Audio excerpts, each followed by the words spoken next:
Dans cette vidéo, nous allons voir une démo rapide d'une faille de sécurité dans l'application Dr. Phone.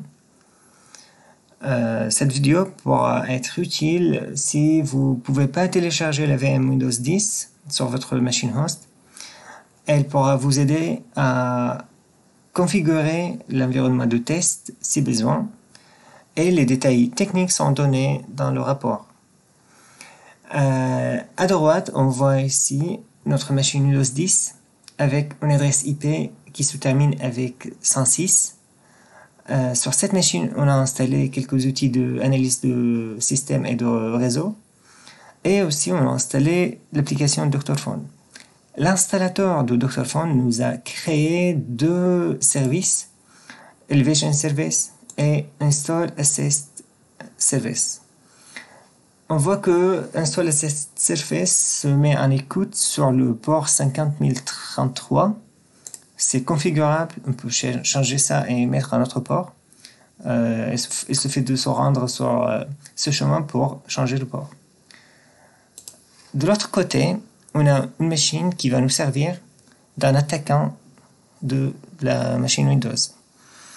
Son adresse IP se termine avec 105. Et sur cette machine, on a créé un script Python qui va nous servir pour l'attaque. On a relevé tout à l'heure le port sur lequel on souhaite envoyer notre paquet. On a défini l'adresse IP de la machine distante, la machine cible.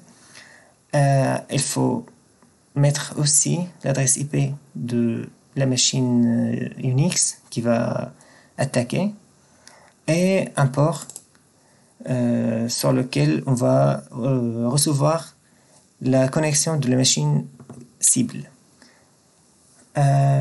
Ici, comme on connaît le port à l'avance, on l'a enseigné directement, mais si on ne connaît pas ce port, on peut tester tous les ports.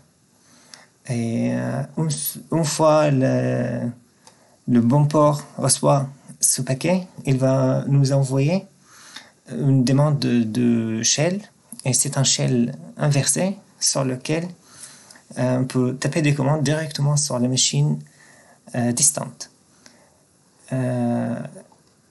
Pour ça, la machine Ubuntu, ici, doit lancer un serveur, ici, un serveur Netcat, sur ce port qu'on a renseigné dans notre script tout à l'heure.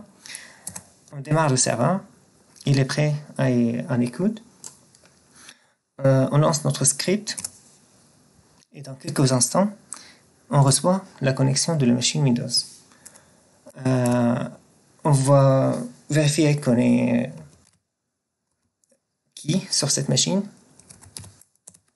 et on voit qu'on est Authority NT et c'est un utilisateur intégré à Windows qui possède des privilèges les plus élevés dans Windows.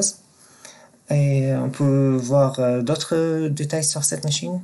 Par exemple, on peut voir qui sont les utilisateurs sur cette machine. On peut voir ici l'utilisateur correspondant. Et c'est la fin pour cette vidéo.